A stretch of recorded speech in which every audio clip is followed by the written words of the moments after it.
Welcome, everyone. Thank you for being here for our second workshop in this Accelerator series.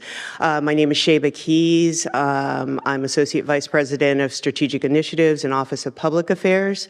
I'm one of the colleagues who works on the team with Columbia Community Service. And so we're presenting these accelerators with our colleagues at School of Professional Studies to hopefully give a little bit more insight to the work that you do to help you fulfill your roles as leaders and program staff for your respective nonprofits. So I've had an opportunity to speak with some of you, but we will send a survey link after this. Please fill it out. We didn't get feedback last time, but we really want to hear what you want to learn more about, what works, what doesn't work.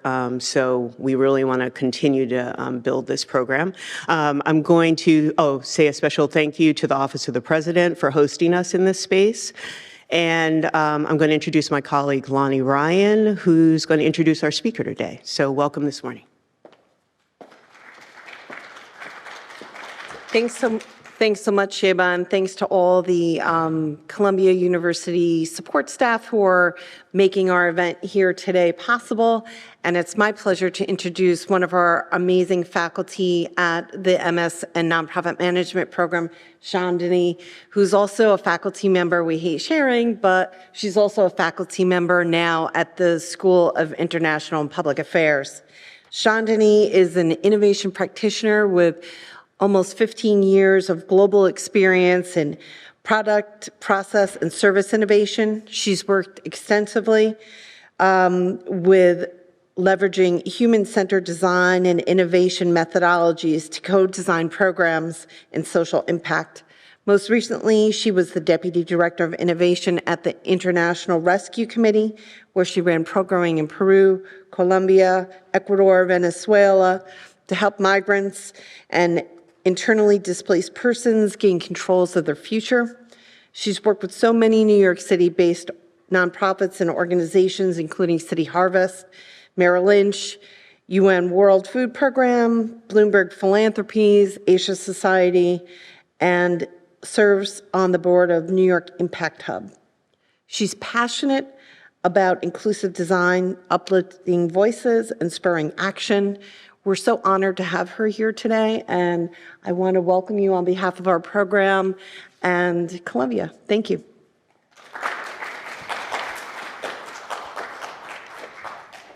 Thank you, Lonnie. I think I'm mic'd in so everyone can hear me. I'm so happy to be here. It's my first time at the forum, and the building impresses me immensely.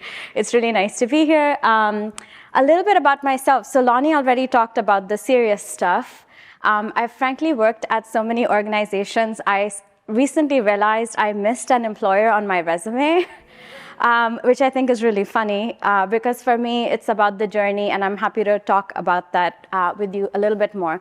So I'll tell you my story in pictures. On the top left, the camels on the road, well, that's my hometown of Jaipur, India, where I was born and raised. This is a very common sight. It's what I think about when I think about home. It's this really good mix of urban and modernization with rural. And so that's kind of the environment that has defined who I've become. I'm very comfortable in India, and then I come back to the US and I fit right in. So that's a little bit of who I am. I live in the Hudson Valley now. That's me walking out of my favorite brewery. It's called Lasting Joy, which is really like my life motto as well. I teach at SIPA and SPS, and I tell all my students, please don't call me professor because I don't have a PhD. And if there's any one success metric, it's that you really enjoy my class and our time together. So I really hope that for you today as well. Session will be really participatory, lots of questions and conversation. We're a small group, so let's try to keep it engaging. Those are my two shadows, my two dogs that I love, Chofi and Lulu.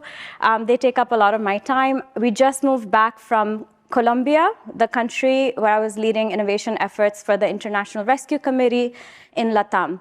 So it's a really intense job. I loved it a lot, but it's really quite hard when you're doing human-centered design and ethnographic work to keep that going in a hard situation. So I needed a bit of a break, and I decided I was going to move back to New York.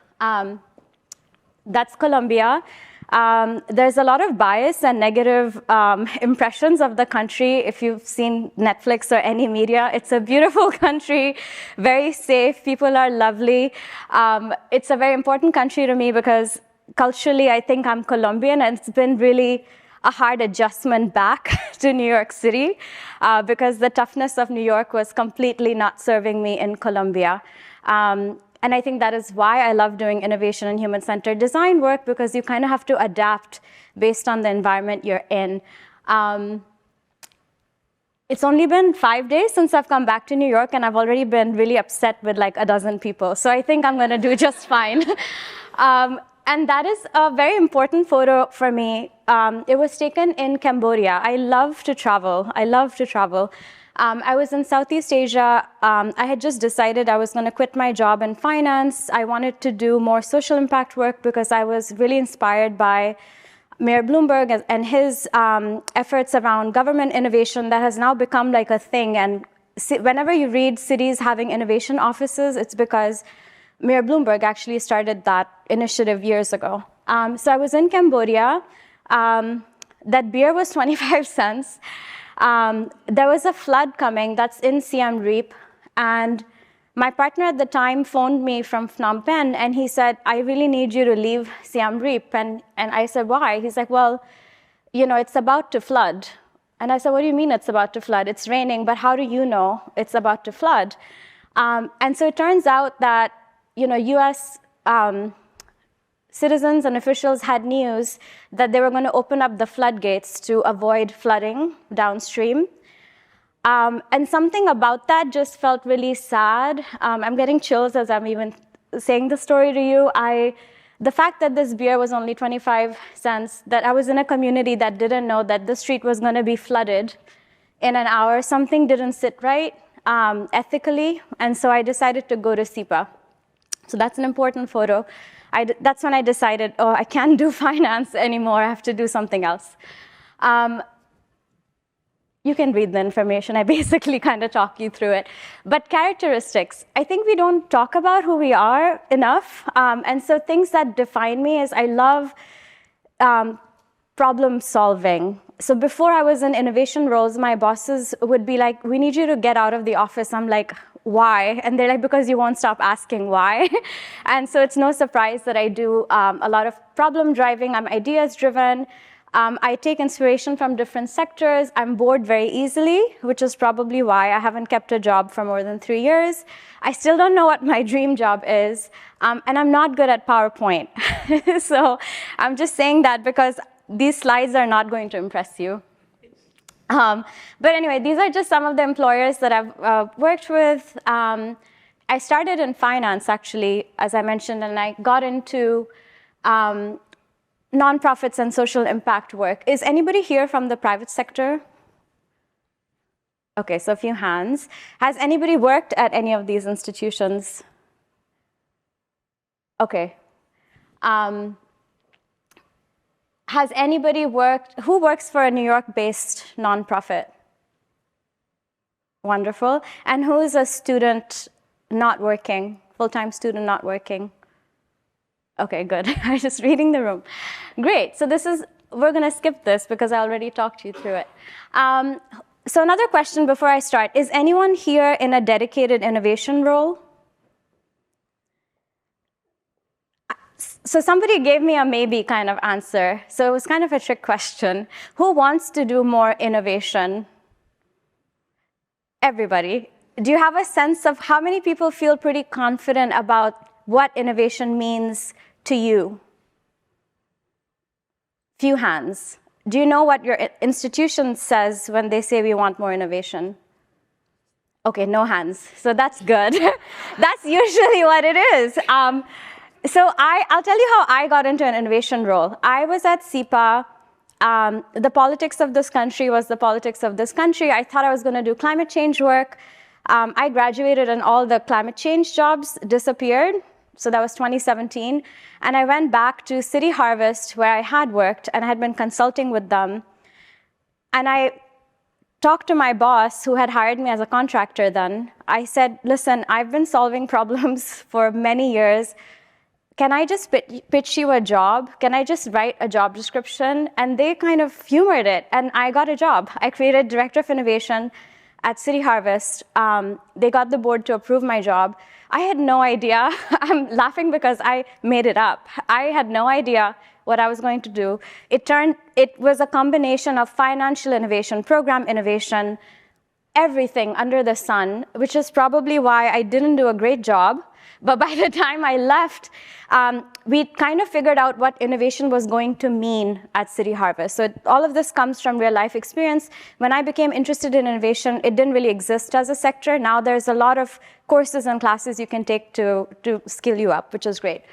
So these are the typical innovation-related questions that I get, and maybe some of these resonate. One is, what is innovation itself? So if you are trying to pursue innovation in your nonprofits or you're a nonprofit leader with your own institution, the first question where you want to focus is, okay, well, innovation is a huge word. What do I mean when I say innovation? And you can look to the internet for inspiration. You don't have to make it up. You just have to decide what it is.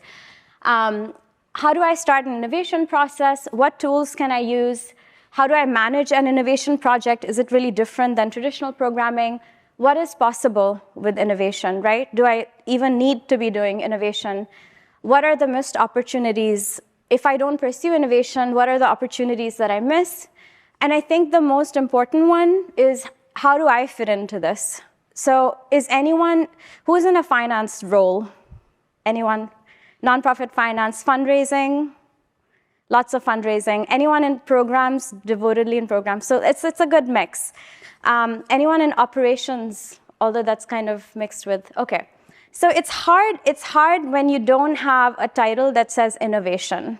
Because when you pursue projects that are innovation, the idea is, oh, well, you're taking time away from your job, right? And that's like the biggest barrier is, it's actually seen as something separate than business as usual, which is bad, which is not how it should be.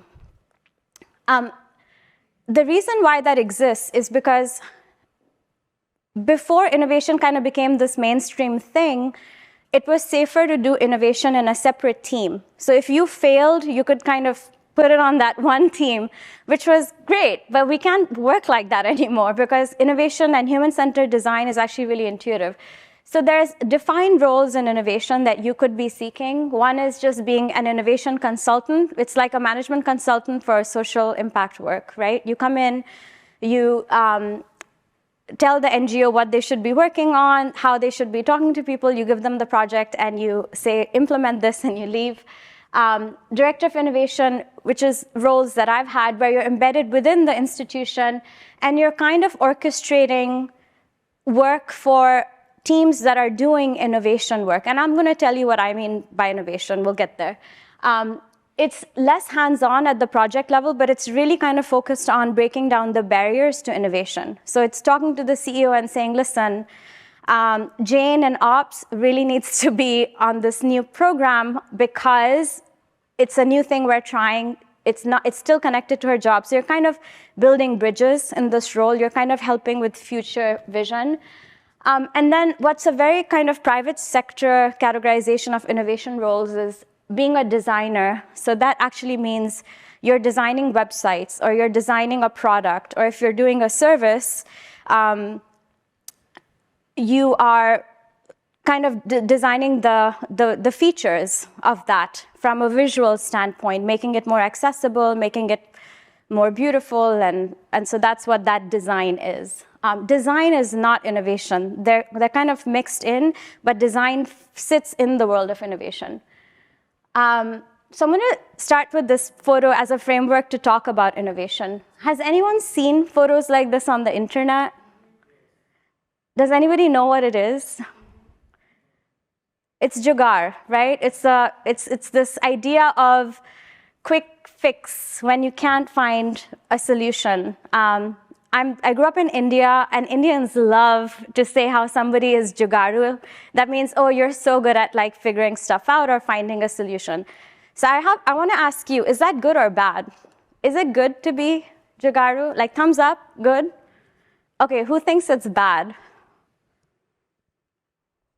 Nobody really thinks it's bad. Okay. In this picture, who do you think is affected by this? What's happening? Can somebody take a stab at telling me what's happening in this photo? Yeah, go ahead. The oven is, something's not working in the kitchen. Okay, and anybody want to guess who the person is, or is it a family, or what do you think? It's a mom. Okay. Do you think this is, okay, yeah, I can actually give you, yeah. Do you think it's a good solution that this mom has pursued? Necessary. It's a necessary. Okay. It's on, I can hear you. Yeah, all right. Is it innovative? Okay, why do you think it's innovative? Actually, Yeah, while it's solving the purpose, I feel like at the same time, it's keeping them in this box where they think that this is the only solution that they have. I understand, as a mom, I understand that the urgency to put food on the table and prepare a meal, but at the same time, if you become settled in this solution, this becomes your new reality. And I think you can become limited. Okay, let's see I'm passing. What is your opinion on this? I don't think that it's a mom. Okay. I think that it's probably a man. Because everything about this is inherently dangerous.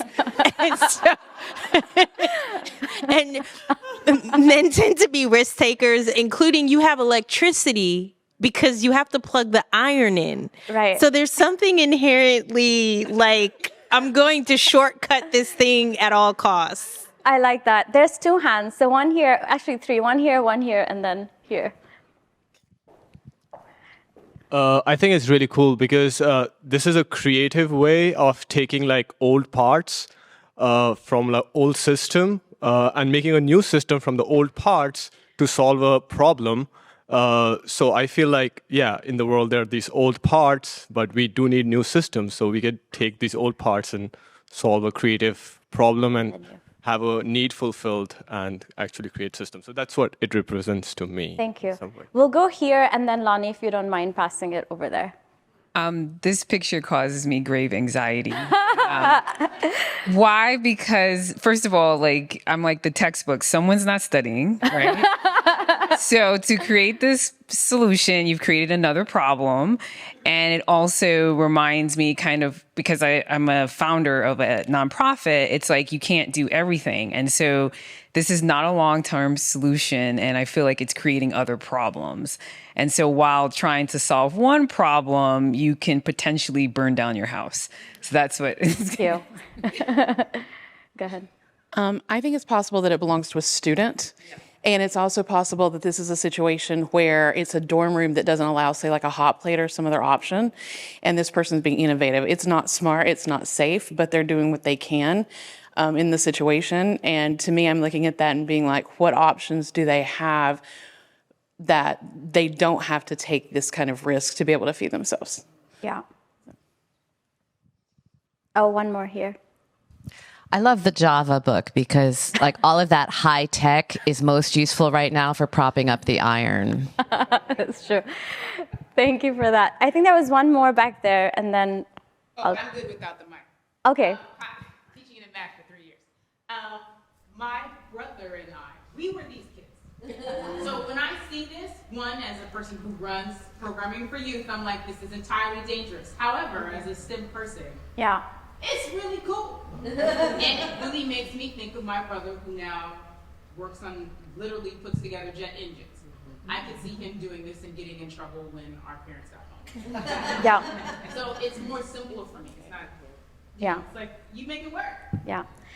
Thank you. So my point in sharing this photo with you is I have many points to make. One is a good innovation is not always the best solution, right? And context really matters. So if this is a student or a mom that has hungry children and needs a fix today, it's the best solution at that time in that place. So working at City Harvest, this was one of our biggest challenges. Our mandate is to feed New Yorkers experiencing food insecurity, but you're kind of doing the day-to-day, getting them food.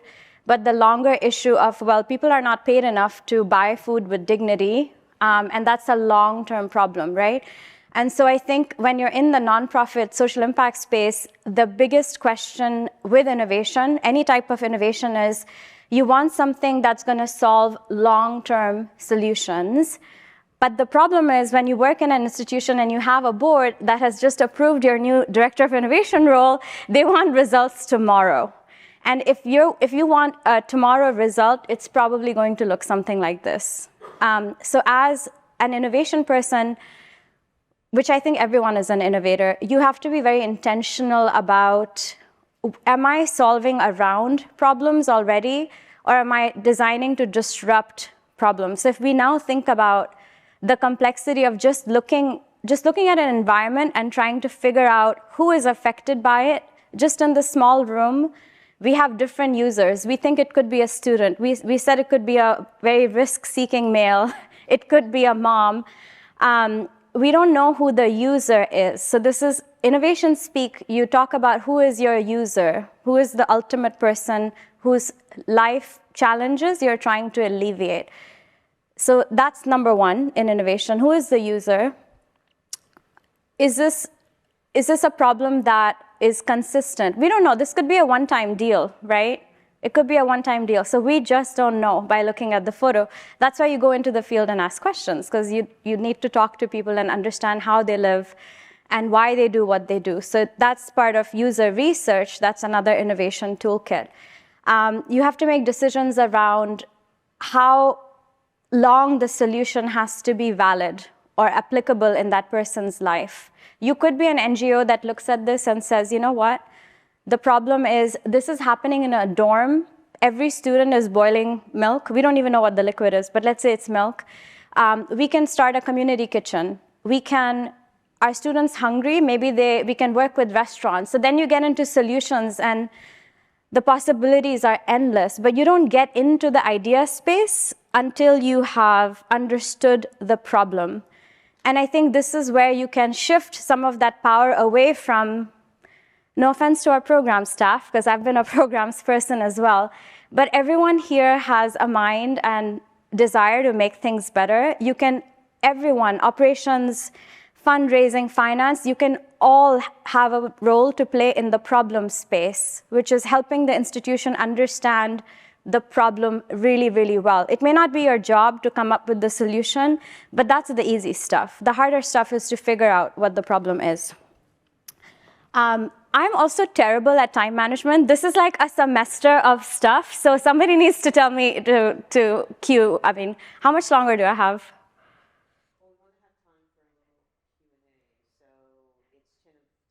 Okay. Okay, I'm going to move very fast. I have 40 slides. I'm happy to email these, but I'll go to the important tools. Okay, so I love this tool. If there was one framework that I would say you can start using today, is this. Has anyone seen these circles before? Has anyone used them? Yeah. So a few hands. So basically, this is a very common visual that you see in the design space. You're going to see many different diagrams, and some people will add like a fifth and a sixth circle, and it's all fine, but it's all the same.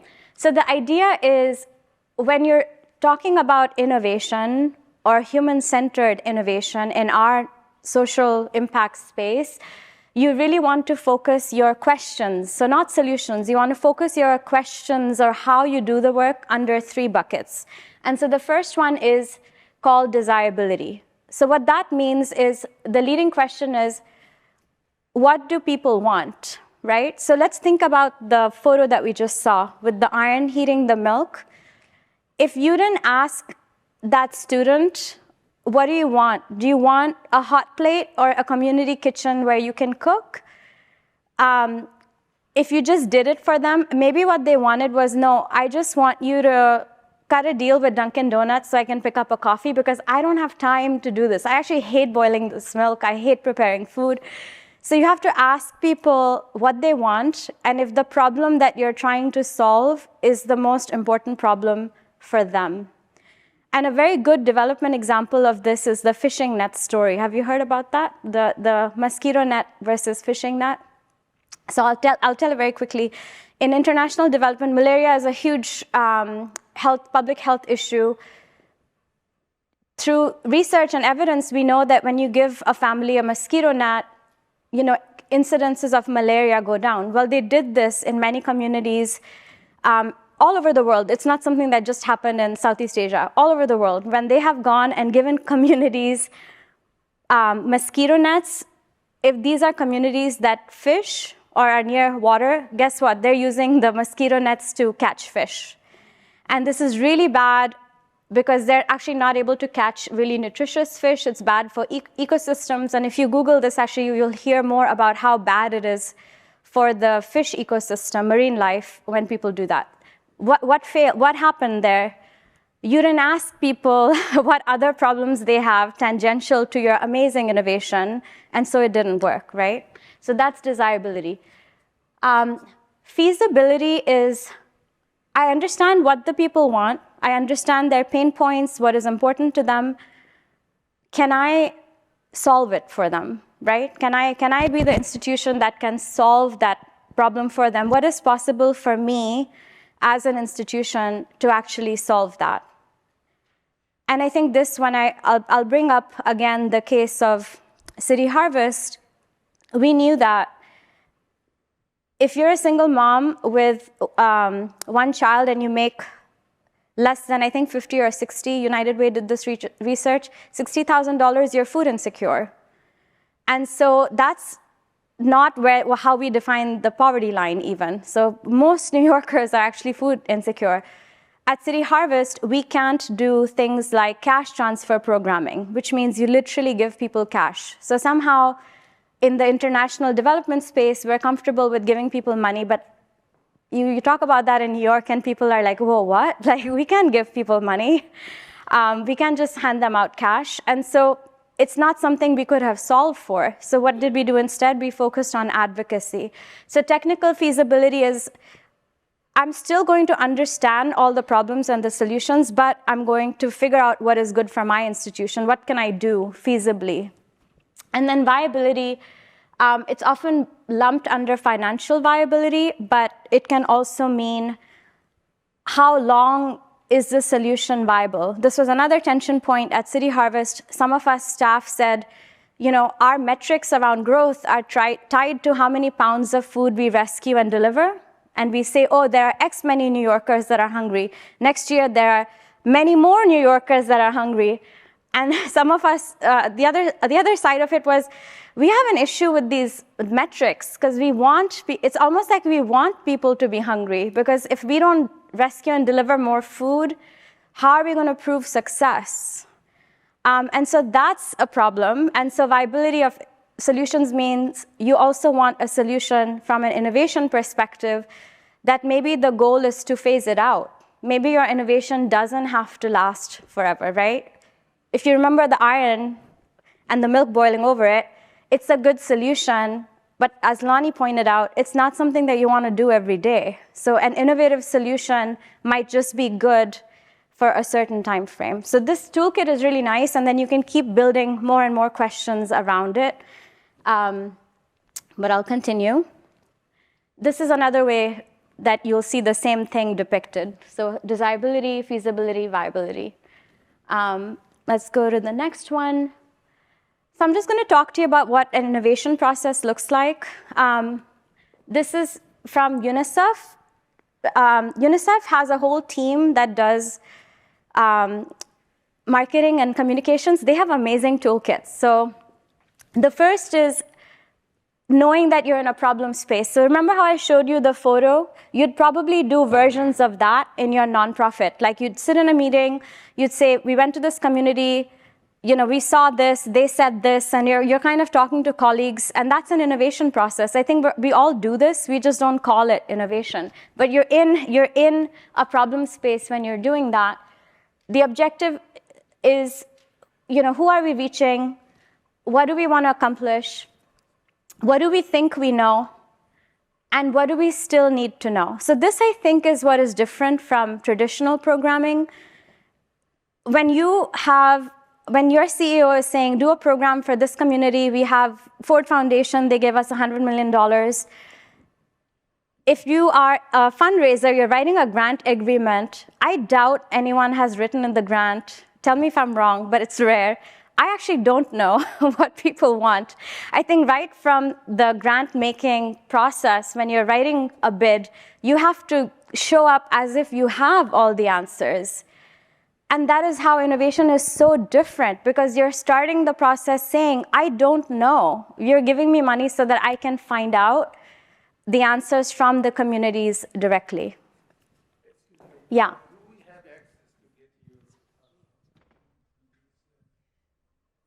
Yeah, so the slide- question was, yeah. will you have access to the slide deck? Yes, Chandani's going to share it, and we'll share it out with everyone. Yeah. Thank you. It's 45 slides, though. But anyway, well, it'll be helpful as you look through them. So that's the problem space. So that's a huge difference, right? How can you write grant proposals that can name, I don't have all the answers? And I've actually done this. When I worked at Akshay Patra, which is an organization that feeds children in India, the Ford Foundation had given us $100,000 and said, do an impact study to show that if children have food in their bellies, they do better at school. And so I showed up and I said, no, we are not wasting $100,000 because this sounds like common sense to me. Imagine going to a meeting and you haven't eaten anything. You're not going to perform very well. Instead, why don't we ask children what the role of food is in their lives? And Ford Foundation, to their credit, they accepted the new proposal, and I did a year-long HCD project. And we don't have time, but if anyone is curious, you can get in touch with me, and I'm very happy to help you describe what that is, because it was a really good bridge between fundraising and programs, and how do you maintain that relationship with donors. And most donors are actually open to it. And then the other side is the solution space. So once you've figured out what the problem is, you go into solution. The difference here is that when you're doing innovation work, you're not defining the program and saying, okay, well, this is the program for the next 12 months. No, you try the program for 3 months, and then you go back to the community to ask, hey, do you like this actually? Is this working for you? So, we'll keep it in New York. An example, at City Harvest, when I started this new Director of Innovation job, my first kind of mandate was bringing food that is culturally appropriate to communities in Brooklyn. So we went to Queens. There were Black moms and grandmas that wanted transportation, nothing to do with food. Their shopping habits were that they would buy food once a month for the whole family, but their biggest impediment was that they needed transportation to get all that food back to their homes. We talked to Bangladeshi mothers who said, we grew up in Bangladesh, we're used to shopping every day. So we want farmers markets where we can get food, and we actually go to Key Foods every day. City Harvest, can you actually ask Key Foods if they can keep halal meat? Because we can't buy halal food. That's really important to us. So different habits, right? The demographic was, well, everybody in Brooklyn get culturally appropriate food, but there are just so many nuances that our ideal program wasn't, oh, we are going to bring all kinds of culturally diverse food to our farmers markets. No, we didn't do that. We had a different sub-program for every community. Once you talk to Key Foods and say, hey, have you noticed how many Bangladeshis come into your store? Have you thought about putting in halal food? And then you do that, and you're done. I mean, you don't have to be in those spaces anymore. And I think that's where innovative programming, you're trying to become irrelevant, right? You're trying to work your way out of the problem because you'd want the problem to not exist anymore. So that's different. That kind of solutioning is different. You try. For the moms, for the Black grandmothers, we had a bus service to just take them to the store. And we kicked it off with the grocery store. We funded 3 months and then said, okay, after that, if the revenue and numbers are making sense for you, grocery store, you're a for-profit company, so we think you can provide bus service, right? And so that's different kind of solutioning. I don't know where any of this is now because I left, so hopefully it still exists. And then there's a loop. You just keep going back and talking to the communities. You don't hand out a survey once a month to check your process. You just keep going back and talking to that same community. Hey, did the bus work out? Do you like the halal quality of food that you are getting at Key Foods? So now the question is not, are you able to buy halal at Key Foods? Do you like the quality of halal food? You're just elevating the promise constantly, right? And that's iteration. We are probably done. I had so many good slides for all of you. We're going to have to do a part 2 at some point. I'll just leave with this last slide, which is a really bad graphic. It's a very simple graphic. But another tool is, when you are in a meeting, so let's say, we'll come up with an example. Let's say you're in a nonprofit. There's a new call for proposal. You're probably in a space where programs people, the head of the institution, finance, and ops are in the same room. Does that sound like a familiar situation? Maybe when you're applying to a new grant, you have the luxury of having all of your different colleagues in one room. How you can kind of already start showing up as an innovation person is making sure that they're aware of where they are in the process. So it's $250,000 from Rockefeller Foundation, something food related, right? What you'll hear happening, and pay attention to this in your meetings as you go back to work, people always give you ideas. People have so many good ideas. Everyone is constantly in the solution space. And that's why we still have our jobs, because nobody is spending enough time in the problem space. So what I would encourage you to do is, as you go back to these meetings where people show up and say, well, I think this idea is really good for this community. This is how we can spend $250,000. You can say, okay, think about the iron boiling the milk and bring that level of critique into it and say, well, who is affected by it? If it's this population, do you think we can go and find out if everybody needs the solution? Because maybe it's not everybody. Can we go to some homes? Can we talk to some people before we come up with a solution? I don't think we understand the problem very well, right? So one is pushing people into the problem space when they need to be in the problem space. Once you're in a solution space, there's nothing like, so I think generally CEOs are reductive mindset, or your bosses always tell you what you can't do. It's because their job is to converge all the ideas, right? It's their job to do that. So when you have an idea, and your boss is like, no, well, I don't think so. What they're doing is they're helping converge all the other ideas that they get on a daily basis from everyone.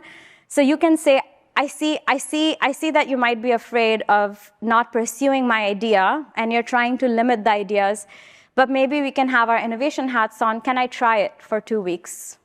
I'll work extra. Let me just try it for 2 weeks. Let me go talk to somebody for 2 weeks.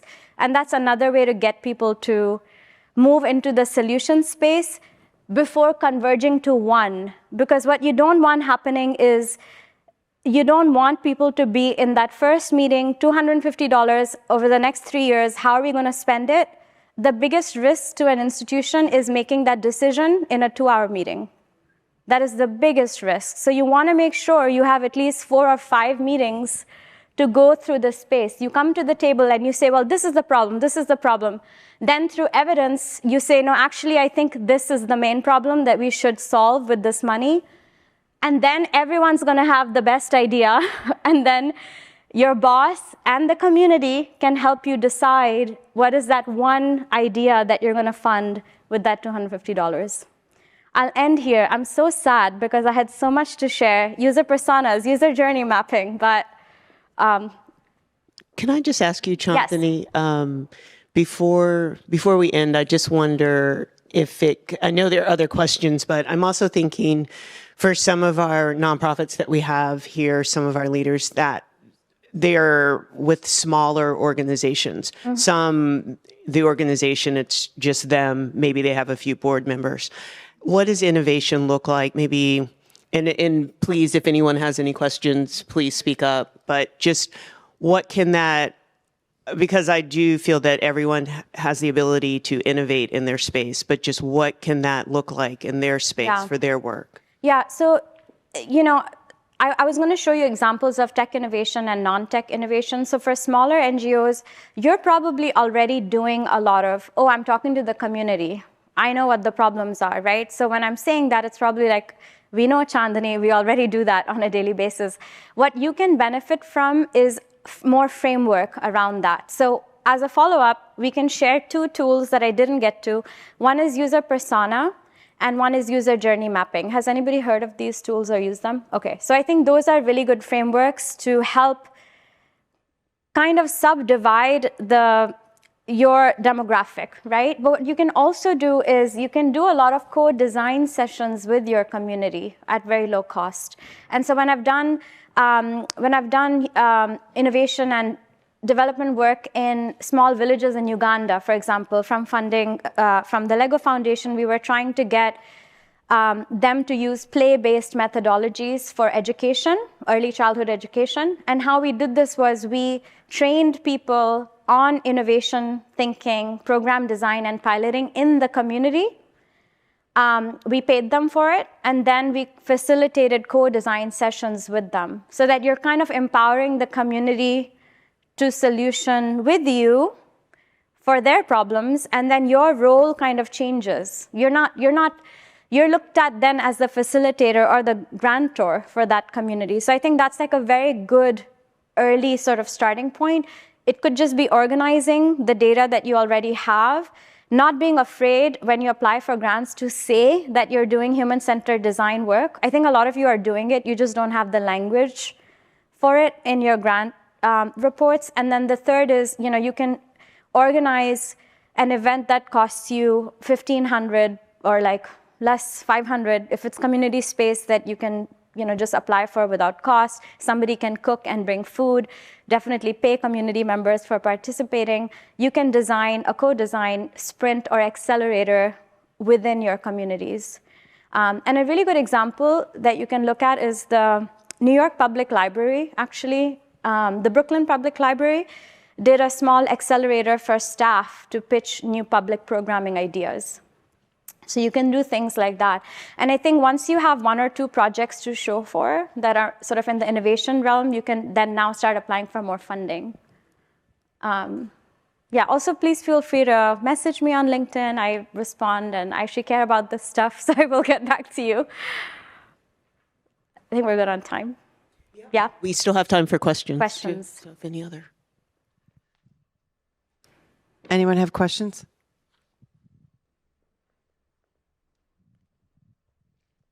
Hi, could you please talk about the play pedagogy that you just mentioned? Because we work in arts and we're doing, mostly our work is in theater. And I was wondering that what kind of like play pedagogy kind of related it to the community work that you were doing and how that research and kind of work was helpful to have the larger impact. You're asking how can you use kind of theater, play, and arts as a facilitator for doing some of the human-centered design work? Yes, I heard that you mentioned something regarding a play thing that you kind of like used in the community. Oh yeah, I think I mentioned the Playful Futures project, but actually yes, we're trying to get, so this is actually a really interesting project. It was funded by like Scandinavian, Norwegian countries, right? Amazing support for children and fathers and mothers. You have time to play with your kids. They gave us money to do a project in Uganda where they want parents, moms and dads to play with the children. And we were just like, culturally, this is not going to work, you know, and like, maybe this is not what they want. Can we ask them how they want to engage with their children, right? The idea of fathers playing with their children to educate them was such a new concept in this community that we actually worked on designing a play. So we made a play, and that's actually prototyping. So we created a play where there's a story where the dad is coming home, he's playing stones. That's like the game that they play. He's playing stones with his kid, and through the game, he teaches them how to count. And there was a whole play around that. And we asked fathers, well, how did you feel? Did you enjoy that? And it was a low-hanging fruit opportunity because the community kind of convened through the religious leader anyway, once a month. So we just kind of slot ourselves in and did a play as a way to prototype a program idea. So yeah, there's many creative ways to do that, like role-playing and arts. Arts are really powerful when, the idea isn't getting through. And plays are really good prototypes for services. So when somebody says, well, how are you going to prototype a service? You actually have to provide everything, right? Like a hospital experience. Let's say the private sector is even doing this. They can role play or reenact an improved hospital medical care experience, right? And then you can just ask people for their feedback instead of actually implementing it. Thank you so much. Thank Sure. you.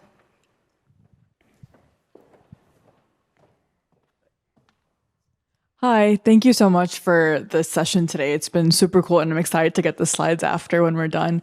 I wanted to ask how you got into this space or how you realized that you wanted to stick in innovation. Was that something that you pursued from your first job? Or was it kind of something that happened in a workplace that you realized you wanted to do more of? Just to know more of your story. As you know, I started in finance, and then when I was in banking for 2 years. I don't think I talked to another human being while I did like traditional finance. And then I started doing finance and nonprofits and budgeting. And there's nothing like an organizational budget cycle that's an introduction to understanding humans and personas. And I literally had to be like, okay, so this person in ops, this is how they're going to show up to the meeting. They're going to be upset if I'm asking to cut their budget. This is who they are. So I was kind of doing user personas as part of the work and problem solving. And I was called in a lot to solve sort of big challenges. And then I realized, a lot of this is innovation work. And I had minored in marketing. And I always knew there was a connection there. But honestly, the first job description that I wrote was just, I think I had seen a JD and I said, I kind of want to do innovation work for nonprofits. Why aren't we doing this? So it was a little bit of luck. And then since it's grown, Stanford has amazing resources, IDEO, UNICEF. Now it's the norm. And that's why I think the director of innovation role is going to disappear in the next few years because it's just going to be business as usual. But I'm glad that you liked it. I'm not familiar with the user journey. Oh yeah, I have a slide. I wanted to show you that quickly. So this is like a user persona. I'll share these slides. A user journey is, this is like an actual user journey. It's like a photo of a user journey. So let's use us today, right? So before you came to this session, you woke up. If I were to do, let's say Lonnie's user journey, right? So Lonnie, this morning before you woke up, you probably had, something to eat. You were like rushed to get here on time, coordinating everything. There were some actions you took. You had some thoughts. Let's hope Chandani doesn't bomb this or whatever your thoughts were. You had some feelings, maybe some anticipation, excitement. Touch points. This is important. Lonnie probably used her phone, laptop, messaging, some sort of technology that she interacted with. And then, basically she had some other thoughts during and after, right? So if I was to say, I want to improve Lonnie's experience leading up to and after these kinds of events that she puts up for the SIPA community, for the Columbia community, how can I do that? So I might map out Lonnie's journey and then come down and say, how can I improve things, right? How can I improve things? Chandani didn't get here at 8:30 as she promised. She got here at 8:45. Maybe next time tell the speakers to show up 30 minutes before, right? So I might have some recommendations on improvement. So any user that you're helping, it doesn't matter if you're providing a lunch, you're doing some sort of medical counseling support. It's really important to define a person's journey in the realm of how they interact with it in their whole lives. And there's many ways to tell the story. So you could do a journey that's somebody's whole actual physical day, You could map a journey as a decision-making process. You could map a journey as you've already given them the service. So let's say somebody is receiving social, psycho-emotional support. Once they receive that, what does the journey look like once they go back home? And so user journey is really powerful because we always think about that moment when that is happening, but we rarely think about what's happening before and after. And like looking at the journey, it's a journey of the body. So that's like walking through the day, right? Living your life. A journey of the mind, decisions. You can also do journey of the heart, right? Are people actually happy? And especially in City Harvest with food insecurity, that's very, very important because dignity, the pain of hunger, I mean, these are how we should be looking at some of these topics. So that's what a user journey is. The slide has other examples.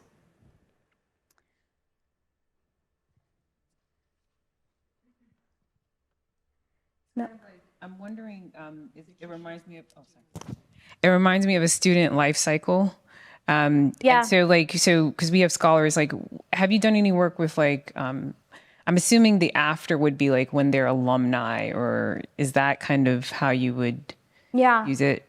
Yeah, you could do it once they're, after they graduate, you mean? Yeah, you could do it like that. I mean, you can even do like a day in their job or like a day of job hunting.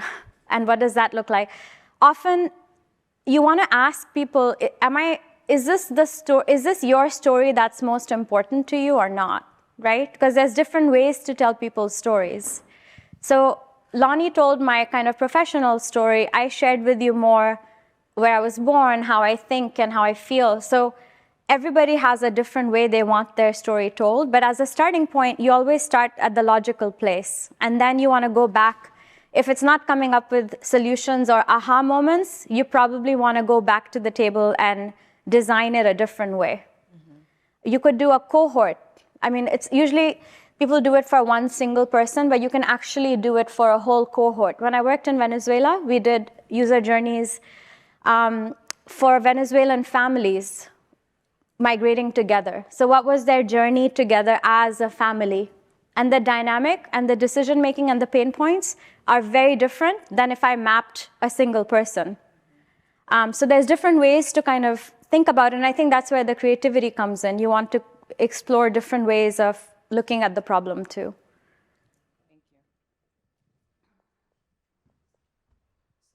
Thank you. It's not a question. I actually I actually use user journey mapping. Mm-hmm. In other words, it's a user experience mapping or process mapping. So the way I did it in the other organization is we actually did individual samples of a client of education program, different types of age group, because they participate different activity. And then we did a mapping of that beginning to end. And that end sometimes even go far as alums of our program after high school and college. Could that be a junior board member candidate? So go all the way. So in a way, it looks like linear, but you can actually do the circle, like life circle of a client. What happens from beginning to end? Is there a circle? If there's a missing gap in that circle, is a gap can we fit it in when we design a program, for example? That's another way to look at it.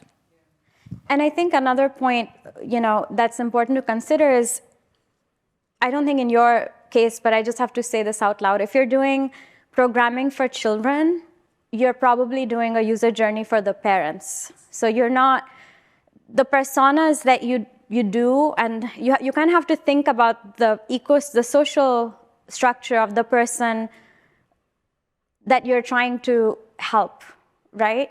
And there's like this 5 whys framework. Has anybody heard about that? So 5 whys is really good. So remember I said go to your meeting and start asking why. Without upsetting too many people, you can literally say, but why do you think that is? Can you help me understand why? And the idea is when you ask 5 whys, you'll get to the real cause of a problem, and it actually works. You keep asking why 5 times. I don't have this on the slide here, but I'll add it in before we share.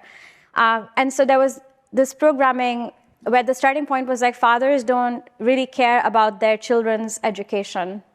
And when you asked why 5 times, the root cause was something like they're influenced by their religious leader. And so the program was not about educating fathers to shift their behavior. The programming was to work with religious leaders to fix the language or improve the language that they're using that's making fathers download information in a very different way. So sometimes you have to do the 5 whys. You have to understand the problem really well before you decide which user or which persona you're trying to influence to, right? And you might want to do it for multiple people. For those of you who've done user personas in your smaller nonprofits, I would challenge you to do it for the employers of the people that you are serving through your work. What is their user persona? What is their decision? Like all the people that are affecting the well-being of the people that you are serving, what if I did a user persona for them? Maybe there's something I can unlock. This is just like a real example of something we did at the IRC. And like a user journey of a mother migrating with her children. And then basically what happens is, remember I said you map everything, and then what happens in a meeting, once you're analyzing the information, you're voting on what you think is the most, remember, desirable, feasible, viable. Then you use that toolkit, and then you start voting on the problems and pain points you want to solve. So that's how you combine that tool that I showed you with something like a user journey. Because a user journey on its own is a user journey. It's like, okay, great, now what do I do with it? You have to figure out which problems you want to focus on, what pain points you want to focus on to make change happen. And so for us, for this mother who had left Venezuela with her family to find better healthcare and education for the kids, her biggest problems were accessing health system and lack of documentation. So our solution was not, let's get this mom a health kit, or whatever the traditional programming is. It's like, she just needs an authorization card that allows her to access the government public health system, right? Which is not news. It's with a lot of undocumented persons in the US not being able to access healthcare. And so down in Colombia, Venezuela, Peru, we're having the same problem too. There's a lot of slides, so I'm gonna stop. I could do this all day. Any other questions? Let me see what's next. Well, anyway, and then and then there's this tool. I'll wrap up with this. I think people are still looking and engaged. So once you do the problem tree, the next thing you want is a synthesis tool. So remember I said you're in the problem space and the ideation space? There's a middle space, and that's called your synthesis. And this is a super easy table that you can use, where you kind of break down the problem into what is the problem, who is affected, why is this problem happening, where does the problem start and end, and then you go into the solution space, like, okay, how are we actually going to solve it, right? So this is really critical because I left Venezuela with 3 ideas, and we had never thought of this before, but we were solving the problem. Families in Colombia from Venezuela, we're going to solve the problem. But when we did the user journey, we're like, actually, all of her problems start in Venezuela before she leaves. So we need to do programming before she leaves her home country and comes into Colombia, because sometimes they leave important documents at home. They don't have information. People who are coming from Caracas to Bogota, which is one of the highest capitals, they come in flip-flops, and it's cold in Bogota. They don't understand what altitude sickness is. But if you knew all that before you left your country, you have more agency. You can make a decision if this is right for me and my families, right? Because I've seen so many moms and dads break down in shelters because they had no information. So this is a really good tool too. No more. I'm going to put the clicker away. Okay. Thank you. All right. Thank you all for coming.